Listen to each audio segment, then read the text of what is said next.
if you're going to deny yourself, and I think the ultimate denial in the Old Testament was fasting, where you deny food, sometimes you deny even human relationships, and you just seclude yourself, consecrate yourself, and spend time alone with God.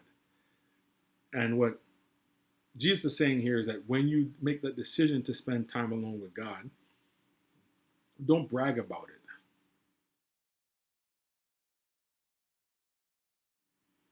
Don't, if you're fasting, don't tell everybody how hungry you are and dress down and look terrible.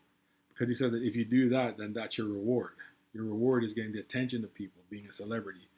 Because this person fasted 10 days, or this person, they read the whole entire Bible in 2 days.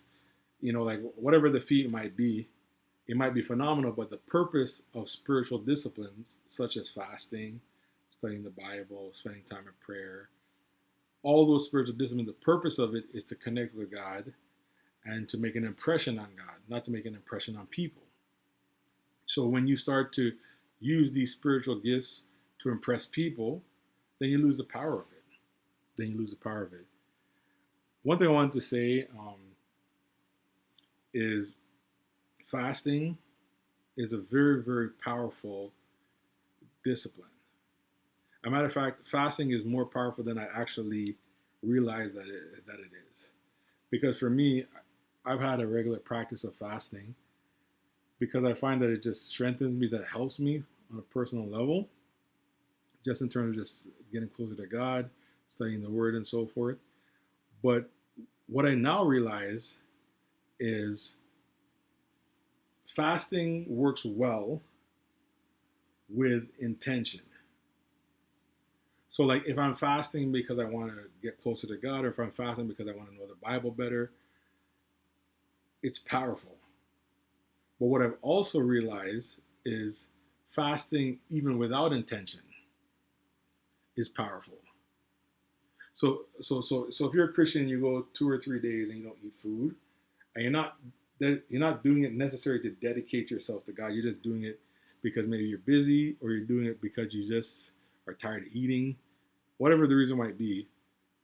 If you're living for Christ, what will happen is fasting brings you into alignment with the things of God. So if I'm not eating, I'm not watching television, I'll probably end up reading my Bible, or I'll probably end up thinking about things of God, but it brings my life into order. And what I realize about fasting is that fasting is best when you have an intention. So if I know I'm going to fast for a day and I'm going to pray and focus on God, it's good.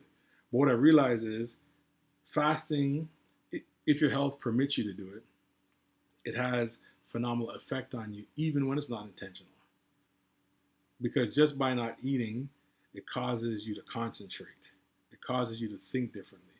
And that's one of the keys of prayer, is having a deep focus.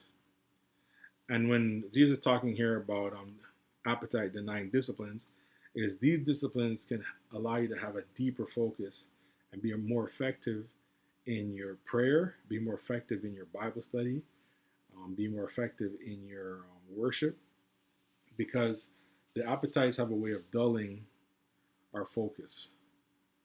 That's come a lot of times when people are suffering internally or having a lot of difficulty. They end up like eating food to kind of numb themselves and so forth.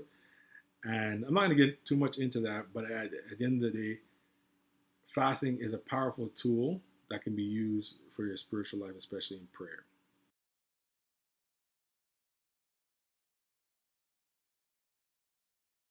Have you ever asked yourself the question, what is worship? Or, what does true worship mean?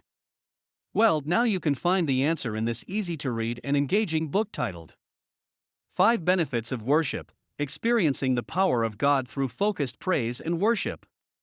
In this book, the author defines what it means to worship God and points you to what true worship looks like. Moreover, authentic Christian worship happens when you focus on God and give Him all the praise. It is through this life-transforming encounter with the greatness of God that people's lives are changed forever. As you, the worshiper, place your trust in the Lord, God responds to you by meeting your deepest needs. Worship is both a personal and public activity that allows you to connect with God. Worship is the point where mortality meets immortality. The mortal transcends from this natural realm into the supernatural realm of God, through which God's glory and power is brought down into the lives of men, which oftentimes invokes the Holy Spirit, manifesting in healings, testimonies, and miracles. This book is focused on worship within the context of praising God in your home and your local church. Despite many churches turning to online methods such as Facebook, YouTube, or Zoom to conduct weekly services, this book was designed to inspire you to connect with God, no matter what situation you find yourself in. The sophisticated yet simple insights contained in this book will help you to grow spiritually. Neville Solomon will take you into dimensions of worship, beyond the peripheral knowledge of an average Christian, and will challenge you to engage in focused and love-filled worship towards your Creator. This work reviews the 5 major benefits of worship. Namely, 1. Worship as a fragrance. 2. Worship as a teacher. 3. Worship as a weapon. 4. Worship as a medicine. 5. And worship as a family business. I would admonish every Christian wanting to draw closer to God through worship to read and practice the principles of this book. Whether you are a passionate worshiper, a new believer, a pastor, or someone simply seeking to grow in your personal relationship with God, this book is packed with a philosophy that can shoot your life to the next level. It will help you to have an encounter of the revelation and transformation received at the spiritual altar of focused worship.